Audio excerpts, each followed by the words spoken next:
Water is best. It proceeds from the heavens and mountains and nourishes anyone close to a tap.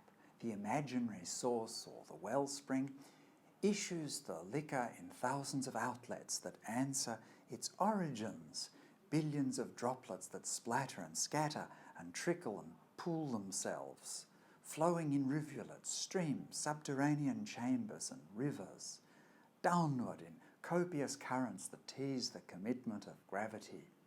Just as the trickle defaults to the puddle, the flavour of water sets the default. With each savourless mouthful our taste is restarted, booted afresh as we calibrate flavours from perfect neutrality. Nowadays, even the water is branded. It flows from the faucet. Still, but increasingly, things that were natural slip from their sources into a corporate plan for enhancing a common commodity, made by industrial means or arising from ordinary farming, reaching the shelves by a route of grotesquely invested hyperbole. Once the adorable water would flow through the hills by the valleys. Now it's diverted to flow through the television, streams of it, torrents, gush through the internet, splash on the buses, the trains and the streetscapes. Everywhere goods are promoted through rivers of nonsense. The image pours from its corporate outlets with giddy continuous turbulence, sucking the sense of your bearings and values in dizzying vortices. Sexy, seductive, compulsive, advertisements market the ordinary, always outlandishly given the spin of the strange and exceptional. Fantasy fashions the pipeline and capital fills it with pressure, squeezing attention from valuable freedom and crushing its foresight.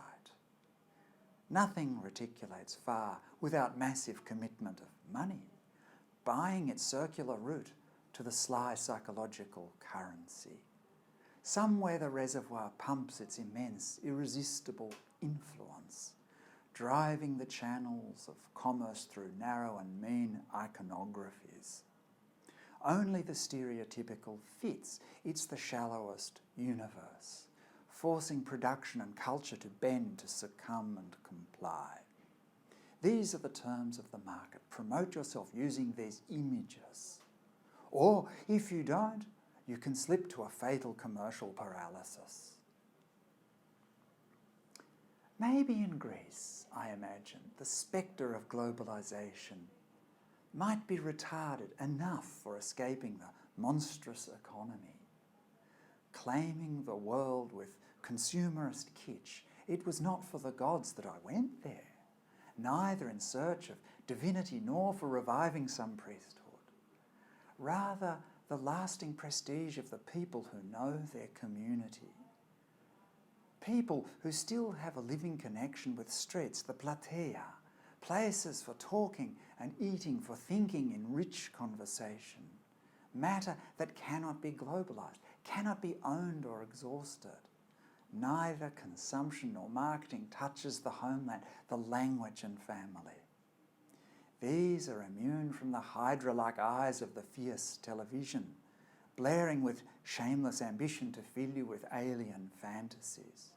Life on the balconies, talk on the street is your natural birthright, part of communal existence, both shared and seductively intimate, costing no more than the water that preciously flows from the faucet. Greece is where modern competitive culture began and has ended.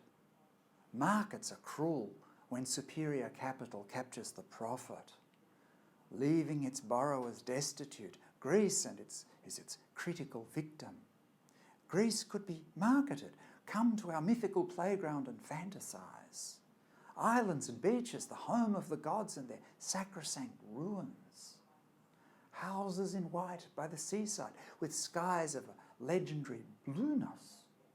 Tourism worked and encouraged investment, and Greece with its brand name joined in a party of globalization From there it descended, entering phases of crisis that frightened the strongest economies.